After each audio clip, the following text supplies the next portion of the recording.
Hello, hello, hello. It is Tuesday morning, which means it is time for Let's Get Bold. I'm Katie Langford, founder of Bold Women's Society, and we cannot wait to connect with Amanda, my co-founder, and our guest today, Kari Willis. So give me just a minute while we get my co-founder on and we get Kari Willis on as well. Hey, Jen, so good to see you. All right. Hello, hello, hello, Amanda. Hi, hello, happy Tuesday, Happy everybody. Tuesday. I Thank am, you for joining us. yes, I am so excited about this call with Kari. She's going to be amazing. I'm going to let her in real fast. Perfect, perfect. While you're letting her in, I will just give a quick recap of who Bold Women's Society is. So my name is Amanda Cahill. This is Katie Langford. We are co-founders of Bold Women's Society, and every Tuesday at typically 11 a.m. Go. Central, we will be doing an IG Live. Hi, Kari. Welcome, Hi. welcome. How are you, ladies? We are doing well. We're doing well. Thank you for being here. Of course. Yes, and I was just giving a quick recap for everybody who's joining us of who Bold Women's Society is. And so basically, our mission is to inspire confidence in women to go up after whatever bold dream or goal that they have. And basically, we want to help them release any narratives, beliefs, literally anything that is holding them back from creating the life that they envision, the life that they dream. And so what we're doing every Tuesday is bringing on a bold, ambitious woman such as Kari Willis. So thank you for joining us. And You're welcome. we want to share stories of the everyday woman who is just excelling and doing extraordinary things. So we are just so thankful to have you with us today, Kari. Well, I'm thrilled to be here, ladies. Hey, Kari, so good to see you. Likewise. It's been a while since we've been in person. We need to It make that happen. I know, especially now that you've moved to Texas, we definitely have to get it done. Right? We're a lot closer now. That's Yes. Absolutely. So let's go ahead and kick it off, ladies. So Kari Willis is the founder and president of a company called eFactor, and they focus on bringing exceptional events to the world. Their, core belief is just creating this amazing experience for anybody who is attending an event. They also focus on marketing. Kari is actually bringing over 17 years of professional experience. Not only does she have a lot of experience with events and marketing, she has a background in business development, in sports. There's so much that Kari has done. And she also is the mother to two beautiful children. And believe it or not, she actually spearheads eFactor with her husband, Chris. So you have done so many things, Kari. I know I didn't even do your background justice. If you want to share a little bit more about who you are, we'd love to hear that. Yeah, I mean, I think you nailed it, Amanda. I'm just going to bring you along with me anytime I speak from now. You can just do it for me, or we'll hire you for BD because that was good. Yeah, I mean, I come from, like you said, a crazy background, started in sports right after college. From there, really realizing it was a job, not going to be that career for me, and went out and got my MBA. Really, that was I'd always, well, guess tying back to Bold Women's Society, right? Saw myself doing something more bold, doing something on my own eventually. And so those were all stepping stones that I learned a lot through. I clearly wouldn't be where I'm at or have the knowledge to do what I'm doing now without all that experience. So yes, as you said, started in sports at Fox Sports, then moved over, got my MBA, moved over to the wireless side of the business in that world. And then really after, like you said, I had the kids.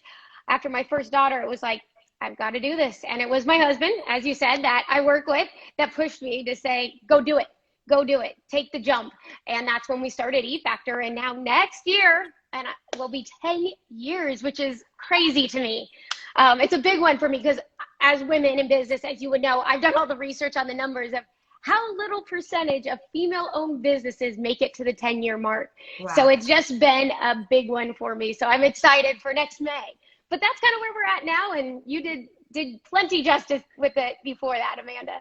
Oh my God, and just congratulations. I can't even believe it's been 2 years. I feel like we were just celebrating 7 years, 8 years. Like, where has the time gone? And you've just thrived, which has been, it's just been, so for everybody who's watching, I've known Kari for almost a decade now, probably. So Right.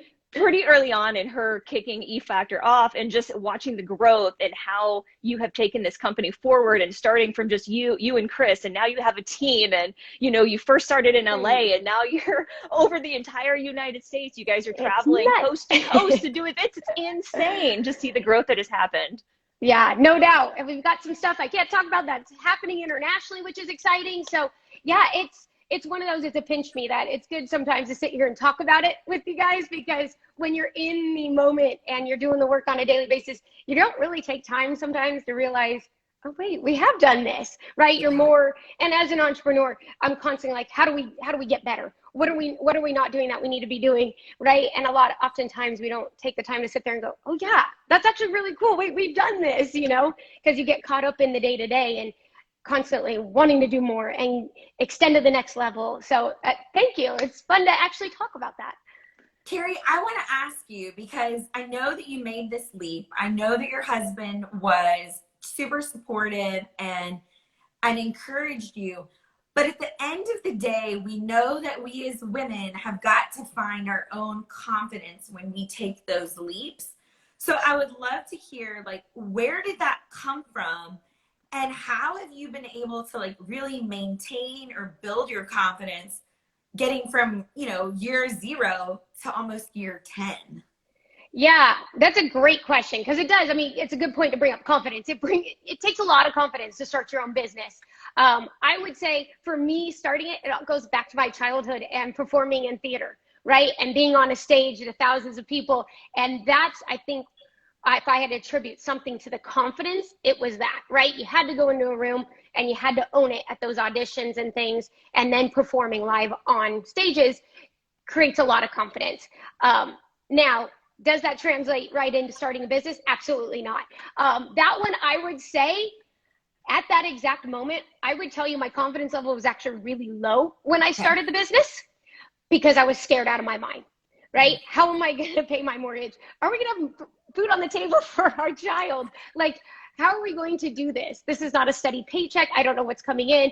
So I would say the confidence level in starting the business was low, but my confidence level in myself was extremely high. And what I did know is, put me up against anyone and I'll outwork them, and I will find a way to make it happen, right? I probably can't cuss on here, but we always have a thing at our company, which is #GSD, which is just get shit done. And I feel like get more shit done than anyone. Like, I'll go figure out a way. And so for me, that confidence is, give me whatever project, I'll go make it happen. Running a business was where the fear came in, right? Is I don't know all what I don't know. And unless you sit there and learn all, which you're not going to do as an entrepreneur, you're going to learn it as you go. All the right insurance to have in place, all the things that, the payroll and all the things that you don't know when you start out, but you learn it as you go. But to your point, the confidence was there. But I would say over time, over 10 years, you're constantly having to pick back up your confidence, right? There's plenty of examples I can give you where it's like, oh my gosh, like we just failed at that, but you got to pick up the pieces and just keep going the next day. And that builds the confidence. For me, being in action builds my confidence, versus you sit there, you can get inside your head and scared and what's going to happen here? Am I going to fail here? Is that going to be successful? But where you can be confident, I feel for myself, is when I get into the action and I see myself, and keep betting on yourself. I mean, as an entrepreneur, as you guys know, you have to bet on yourself every day. Absolutely. Yeah, I'm like so many things that you just said, Kari. So something that we always say in Bold Women's Society is that confidence is like flexing a muscle. Right. And so you hit on that. It's something that you have to consistently work on. And, we always equate it back to, working out in the gym or learning to run or whatever it is that you're trying to do. You have to constantly work at it. And once you've gotten the stamina, you don't stop. It's a continuous practice. Right. So daily. Yeah. No matter how experienced your business is or how many years, It's a daily practice, whether you're in day 1 of your business or day 1026 of your business. It's the same, you know, you show Absolutely. Up. Absolutely. 100%. And actually, I want to follow up on a point too. And I'm curious, you know, you talked a lot about maybe not being sure or confident what was happening in the business, but you were confident in yourself. Was there ever a point along this journey where you felt unsure, or you were stuck, or you were just like, honestly, I don't even know what the next step is going to be. I'm just going to have some like blind faith. I'm going to lead into the confidence that I have and figure it out. Like, what was that like for you? Did you ever experience anything like that? Did I ever experience it? That is funny. I don't think I can count how many times I have experienced it. Probably on a monthly basis. No, just kidding. But yes, as an entrepreneur, it happens all the time, right? I have business coaches that help me through this. And we were just having this conversation, which was really about the business is never perfect, right? Mm-hmm. And you're always striving and thinking, oh, if I have the right amount of personnel, if I have the right clients and this, that never happens. So right. There is always those moments, right? Exactly. There is those moments of doubt of what is the next step. Obviously, we all know no hidden secret with my business. When COVID hit, in 2 weeks, we lost 90% of our business. Gone. As I'm sure a lot of people can relate, I grabbed my glass of wine, I went into my closet, and I bawled my eyes out. My husband was like, what do you need? I'm like, just let me be. Just let me be. Let me get this out. Then I can step back in. But I had to get it out. I mean, it was like that heartache of everything I'd worked for 8 years it felt like was gone. And it wasn't. But yeah, I didn't really know where to start, to your point, Amanda. It was, okay, all those relationships that I had built have been gone. Like, it's not that it's gone. They just don't need us. They can't use us right now. Right. They'll come back, but no one knew when. So that for sure is a big moment for us of like, what do we do? And to be honest, what did I do is I went back to when we started the business. We had nothing, didn't have a client, didn't have even a marketing deck. We had nothing. We had what I think is the best piece to turn to, which I said before, is we had our personality, we had our relationships, and we had us. We can go sell. And now obviously 8 years in the business, we had a lot more to sell. But the next morning just said, okay, back to what we did on day 1, which is pick up the phone and find out what's going on in the business. Talk to those customers, talk to those relationships to see what we could make happen, given the parameters. But all of us were learning every day. Oh, we can't do that. We could do this. It was changing, as we all know, with COVID. But that is a big moment for me because we didn't want to lose a single employee, which God willing, we were amazingly didn't have to lose an employee, didn't have to cut paychecks. Chris and I, of course, took the hit, rightfully so, as we wanted to make sure we could keep our team. And we just went back to day 1. And I think anytime you're stuck, the basics don't change, right? We overcomplicate things as we get into the business 8, 9 years later, or some people have a lot more experience than that. But we lose, I think, sight of like, go back to what made it successful at the beginning. Go back to, how did you get business when you didn't have business when you first started? That's still there.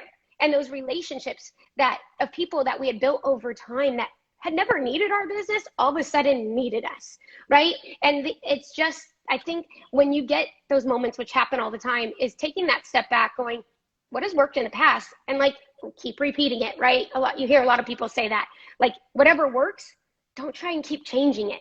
Just keep repeating it, right? Repetition on what's working is what you can always default back to, which is the basics. I love this idea, Kari, because, you know, some women in our audience are entrepreneurs, like the 3 of us, and some women are in their corporate careers, which Amanda also is still in her corporate career, right? Right. And yet this idea of going back to the basics is so key, no matter where we're at, right? No matter what we're doing. And I even love when you said a minute ago, you know, when you thought about your confidence and how you were as a kid, right? And Amanda and I have talked so much about this, and my husband and I talked about this at dinner last night. You know, so much of what we're trying to do at Bold Women's Society is help women figure out, what do they want to do with their life? What do they want to do with their career? Answering that question, you know, is this it? Is this what I'm supposed to be doing? And yet going back to the basics and also going back to what we loved when we were kids. Yes. I mean, it's crazy that we don't talk about this more, but Right. like the fact that you loved entertaining and doing all that, and obviously anyone who's seen you give a keynote speech, I mean, if you haven't so seen sweet. Kari give a keynote speech, this woman can rock a stage.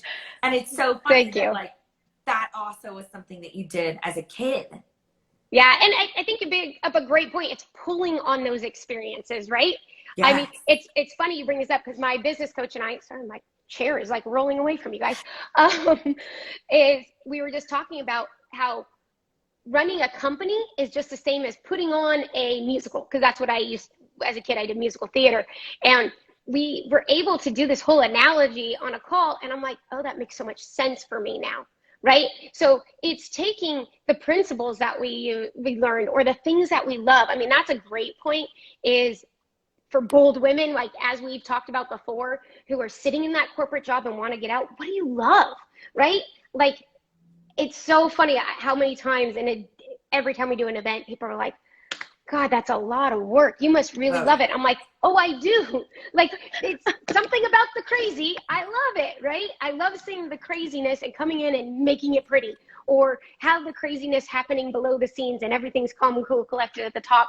There's something that drives me about being around people and that atmosphere that fires me up, you know? And I hear all the time, a little off topic for you, but people going, well, where's the money at? And it's like, well, no, go with what you enjoy, and the money, it really will come. Go focus on what you do well and where your energy, like where you get the energy from. And that's I think key that you brought up, which is, what did you love, right? It's been in me since I was little. I loved musical theater, being around people, you know, creating these experiences. And now we're just doing it in a different way with E Factor. Yeah. So, Go ahead, Katie. So I just wanted to ask, right? Because you are in events, and we know that we have lived through a lot of things in the last 20 months. Yeah. So what are you seeing in your industry? What do we need to know? Like, what do we as women who like to network, who want to meet other people, like what's happening for us, and what do you think is going to happen? I know you don't have a crystal ball, but just tell us, what are you seeing with events? Right. I would tell you, in all of 2020, I mean, there is so many calls I got on, to your point, and said, oh, there's not a chance we won't be having this event in 6 months. There's not a chance. I mean, it became an ongoing joke with my clients, but it's because you're just trying to stay positive during that. But now I think you're going to see a lot of hybrid. And we're seeing a lot of this, which is, to explain to people, hybrid in events, meaning that it's happening live, but you can also get content virtually. You're seeing it come back, but it is coming back in a different way. People are really thriving to have that human connection. And I think if you take a step back on events, which is something that we're looking at, and really focus more on the human connection piece, for instance, right, we're doing a more corporate event, and we're looking at the speed networking and bringing that back in a high volume, because kind of like speed dating, yes, but speed networking, because people have changed jobs or haven't been out, and they need to re-engage and remind people that it's about relationships. I think you're going to see a lot of that in events, but still be able to get content virtually like this. Pretty much every event we're looking at and we're producing, there's some form. You're not going to be able to get everything. It will never replace. I know a lot of us are tired of the Zoom. I'm right there with you. I'm ready to be back in touch with people and in person. But I think events are going to look different, in the sense, in my opinion, if event planners are doing it right and really taking away the electronic piece a little bit, not so technology savvy that separates people. Yeah. Funny story is Disneyland is doing this now, right? Everything's electronic, and there's not a lot of human connection. I've talked to a lot of people, because I like to look at what's going on just in general, and people have gone to Disneyland and don't like how electronic it is, because it was really about seeing the characters and the people up front. And if we go too far that way, I think we're going to be doing a disjustice to what people want. And people want human connection. And that's where our company comes in. That's the experience factor for us, is that human connection with a brand, with an event. So I think, to your point, it's back to that. It's back to, I think you're going to see a lot more handwritten notes. I think you're going to be seeing a lot more of mail, because everything has gone so far digital. I think we need to come back a little bit. There's a lot of positives to it, but you can't be all digital or you lose that human connection. Love this. Yeah. I'm just like, so many nuggets here. So I know that you mentioned in the beginning, Kari, that you have something in the works, but you can't really talk about it right now. What can you talk about that is your next like big goal? Like, what is something that's on the plate that you and your team are working towards that you can share with our audience? Yeah, I would say for us, like, there's some big financial goals, obviously, for the company. When you look back at COVID that year, I will tell you, we were literally on track to double our business that year. So it was a big hit when you're like, okay, and we went a little backwards. But yeah, for us, big time goals is we do have a team building here in Texas now. We've got our team still in California, and our goal is really taking things to that next level in the quality and the level of events that we are putting on. Because I think what happened was, when someone tells you you can't do it, what do you want to do? And my personality is want to do it more, right? It's like when I worked in sports and it was all male. I was like, no, I'm going to do this as a female. I got this, right? It's the same thing. People said you can't have events for a year and a half, and now you just want to do it bigger and better than ever because you weren't able to. So I think it's that. I think for us, it's always still looking for those great clients. That's the beauty, I think, of being an entrepreneur and having your own business, is you get to work with great people and decide where those good people are. And that's a home run for us, is finding, we have, I think up at this point, minus COVID, doesn't really count, but we have like a 95% retention rate with our clients. And so for us, it's taking those guys and taking them to the next level. And really, it's about those relationships. It makes it so much more fun what we do and the experiences that we get to create. So for us, it's that creative side. And then financially, it's really, we're looking to double the profit of the company and go to that next level, ideally by the end of 2022. Amazing. Absolutely amazing. Yeah. Well, hey, we'll see, right? Big goals. Right. Well, no, and it's good to have big goals. Oh, Katie, I think you were going to ask a question. No. Well, I was going to say it's good to have big goals. And speaking of, I completely lost my train of thought. So it happens when you're live. Okay. Don't worry about it. Believe me. I mean, heck, it happens. So while Amanda is thinking about her thought, I want to ask you, Kari, because you've done big, bold things. What advice would you give to women who are watching this, they're just standing on the edge? They know there's something else out there, but they don't know what it is. What advice would you give them? Yeah, I would say you have to take the bold leap, right? If it's on your heart, I will tell you, I sat on this concept of E Factor for way too long. And then once I did it, I was like, gosh darn it, why didn't I do this earlier? I should have done it. But all those things in your head telling you why you can't do it, write it on a piece of paper, burn it, right? Like literally get it out. And think about on yourself. At the end of the day, if you're not taking that leap, it's on you. And it's because you're not betting on yourself or believing in yourself enough, right? Everyone else can tell you, and I've been there, like, do this, do it. You're going to be great at this. Go start your own company. I heard it for a couple of years. But until I said, I can do this in my head, I didn't take the leap. Yes, will you have every answer? Nope. Will you know what you're doing on day one? No, but just get into action. And if it's something that you believe in, you've got to push yourself over that edge and you've got to bet on yourself and make, to your point, a very bold move. I get that. And it may not be pretty at the beginning. Well, let's be honest. It's going to be a hot mess at the beginning, but do it anyway, right? And it really comes down to you writing down, like, and up here, getting this straight is believing here, because it's all a mindset game at the beginning. Still, what am I saying at the beginning? Still now, on a daily basis, it's a mindset game that this is what you want, and this is what you're going to go make help happen, right? I always say, come hell or high water, what's happening? Or my husband and I always do the gun to your head. What's your decision? And it's one of those, you have to put yourself in that, am I going or am I not scenarios. And then once you say yes, you cannot go in with one toe. You can't go in with one foot. You have to go with both feet in and get into action immediately. And I would say if it's on your heart, go do it, because you're just going to regret it if you don't. Preach, sis. I'm like, mic dropping right now.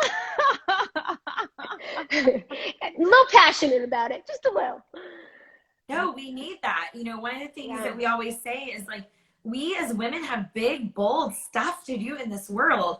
And so when we hold ourselves back, when we don't allow ourselves to go and do those things, whether it's standing up for your kid at school, joining the PTA, you know, putting yourself up for a promotion, starting your own business, like whatever it is, if we hold ourselves back and don't do it, not only do we hurt ourselves, but we hurt the people that we're supposed to impact in this world. And so I like, say it louder for the women in the back who aren't paying attention. I love this.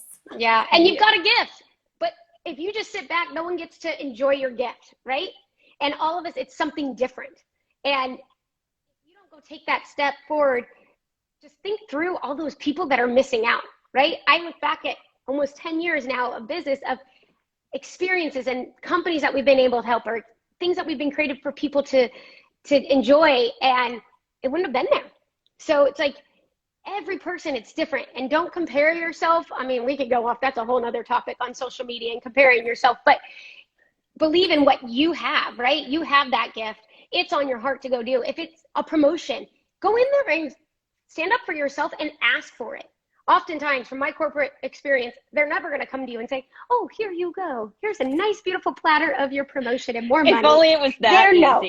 You have to go in, you got to go ask for it. And that's hard for women. Same thing with business. It's like, you're going to find where it's hard, right? Is it hard for you to put a number to what you're worth if you're consulting or if you're in a business? But you know your worth. You know what your gift is. You have to go in and stand for it, because no one else will. No one. Oh my God, preach. Like, self-advocacy is one of the biggest things that we teach at Bold Women's Society, and you just explained it so eloquently. So thank you so much for doing that, Kari. There you go. That's being bold, ladies. That's being bold. Yes, exactly. And one of the final thoughts too that you hit on is making a decision. If something is on your heart, going after it. And I think a lot of times we get plagued by the idea that it has to be this or that. You either work in corporate or you're an entrepreneur. You're thinking in black and white. It's either yes or no. And like, life isn't actually like that. We like to reframe to where you can have, it's a yes and kind of life. I still work my corporate job. I'm still thriving in my corporate career. I absolutely love it. And my yes and is that I'm co-founder of Bold Women's Society. And had I had not taken that leap and had Katie not believed in me enough to bring me on board with her, I wouldn't be here. Kari, you wouldn't be here because you didn't know Katie. So it's just, we would be denying the community of Bold Women's Society had I had not taken that leap. So anybody who's listening to this, like Kari said, if something is on your heart, just freaking do it. Yeah, it's true. What do you have to lose? Life is too short. Life is too short. And you're a prime example. Like, if anyone's questioning it, look at Amanda. She's doing it. I remember when you were like, can I do this? Should I do this? Right? Can I do both? And you can do both, right? It's all here too, right? We make time for the things that are important to us, right? And if you're going to make time for both and make both happen, you can, right? And I think to your point, and someone wrote decide, commit, take action on here, which I thought is perfect for exactly what we're talking about today. It really is decide, commit, take action. And the other thing I would parlay this into, with I think plays to a lot of women, hopefully that can relate in this group here, is playing small. I watch too many women play small. Like, for instance, Amanda, you would have been playing small if you just said, I'm going to take my corporate job and just stay the path, because that's not what was on your heart and what you wanted. And I think this goes into whether you're in a corporate job, whether you're wanting to start a business or you have started a business. I watch women too often play small. Why? Right? Men go for promotions that they're not even qualified for often. Women are like, oh no, I need to check every box on that job rec before I apply my resume. And as opposed to, again, back to bringing this full circle, what we talked about at the very beginning, which is betting on yourself, right? And playing big because you believe in yourself, because you bet on yourself, whether that's in a promotion, whether that's jumping into a new business, or whether that's your 8 years, 9 years into your business, and you still have to, I find myself at times going, Kari, no, that's first year of the business, Kari. Like, you don't need to play small like that. You can go bigger, right? And pushing ourselves to play big, right? And not play small, and not be apologetic for playing big, and just bring it up, back to that. Believe in yourself and play big. I think that's as bold as you can get, right? For bold women. Kari, you are one of our favorite guests. We had you coach in, our membership, and we are so grateful that you are so supportive of us, that you're willing to give us your time. We adore you. I am so grateful that Amanda looped us all together. Where can our audience find you? Where do you hang out the most? Yeah, Instagram, LinkedIn is where I'm at most. Here I'm Kari E Factor, and same thing, Kari Willis on LinkedIn. Those are the two I spend most of my time on, but hopefully soon we'll all be able to do a live, Bold Women's Society in person and get all these ladies together. That's the big vision, I think, and that'll be amazing. So always a pleasure to hang out with you guys. I love the energy. I love the women you're surrounding yourself with. So honored to be here. Oh, it just means so much, Kari. It really, really does. And, just thank you so much for being here. Thank you for always bringing just the fire, the energy, pouring so much into, we learn so many nuggets every single time we talk to you. So just thank you from the bottom of our hearts for just being you, and for showing up as you are, because you are inspiring so many women. And just have the most amazing day. Have a great week. Thank you to everybody who joined us today. Join us again next Tuesday. It'll actually be at 11 a.m. Central Time. So we're going back to our original timing. So thank you, Kari, for being flexible this week and hopping on an hour earlier. No problem. No problem at all. And thanks everyone who tuned in, and we'll talk soon, ladies. Have a wonderful day. Thanks, Kari. Sounds great. Take care. Guys. Bye.